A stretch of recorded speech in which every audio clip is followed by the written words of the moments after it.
Assalamualaikum at magandang araw. Ngayong umaga, ulit na rin pala ako nagising. Nakalimutan ko kasi mag-set ng alarm bago ako matulog. Mag-alas 6 na rin ng umaga nang magising ako. Buti na lang ginising ako ng kapatid ko. Kaya naman dali-dali na rin akong bumangon at hindi na ako naghilamos at dumiretso na lang ako dun sa tindahan para magbukas ng tindahan. Pagkatapos ko buksan yung tindahan namin ay dumiretso na rin ako sa kusina para magluto ng kakainin namin ngayong umaga. Dahil mamaya pang alas 8 ng umaga yung pasok ng kapatid ko kasi naman muna yung pinagbantay ko sa tindahan habang nagluluto ako. Bala, ito nga palang niluluto ko, hindi ko alam kung anong tawag dito. Basta kung ano lang yung nadatnan kong available na mga gulay dito sa kusina, yun lang talaga yung niluto ko ngayong umaga.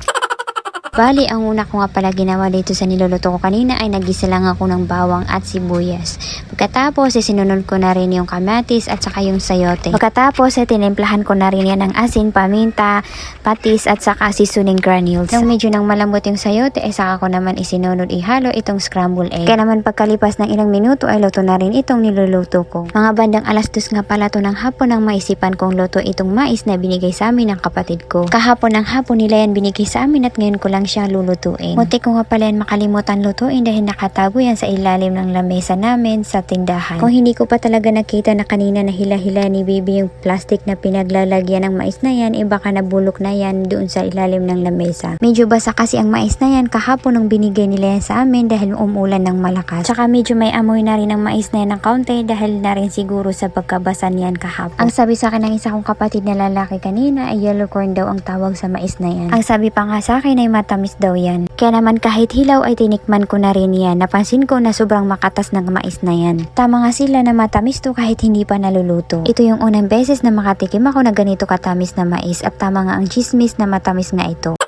Minsan kasi kapag bumibili ako ng mais ay hindi ganito katamis yung nabibili ko. Bale, hindi ko nga pala ito ilalaga. Ang gagawin kong luto dito ay biyaki or binaki. Sobrang tagal na rin kasi hindi ako nakakain ng biyaki kaya namimiss ko yung lasa nun. Dahil biyaki ang gagawin kong luto dito sa mais kaya ginadgad ko muna yan. Pagkatapos ko magadgad yung mais ay nilipat ko na rin ito sa medyo malaki na lalagyanan. Pagkatapos ay naglagay na rin ako dyan sa mais ng katamtamang asukal. Dahil kakaunti lang itong mais kaya naman nag-add lang ako dyan ng 1 1/2 cups ng glutinous rice. Kadalasan talaga na hinahalo dito ay harina pero hindi ako naghalo ng harina dahil gusto kong ihalo dyan ay glutinous rice. Gusto ko kasi kapag naluluto yung biyaki ay medyo may pagkamalagkit. Hahaluan ko na rin sana yan ng margarine kaso nakalimutan ko.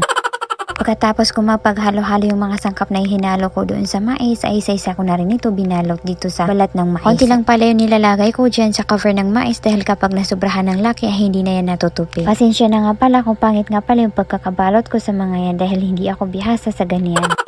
So ayan, maya-maya lang at tapos na rin ako dito sa pagbabalot ng mga biyaki. Kaya naman pwede na natin itong isa lang dito sa steamer. Tapos ko na rin pala ilagay lahat ng mga biyaki kaya naman tatakpan na natin yan para mabilis maluto. Mag-iisang oras ko nga pala isinalang dito sa steamer itong biyaki para makasigurado ako na maluto yan ng maayos. Dahil luto na rin pala itong niluluto natin biyaki kaya pwede na natin yan hanguin. Then kumuha na rin pala ako dyan ng kakainin ko at pinalamig ko muna saka ko kinain. Dahil may halo itong glutinous rice, malaki ito kapag kinakain. At yun lang muna for today's video. Maraming salamat sa panonood.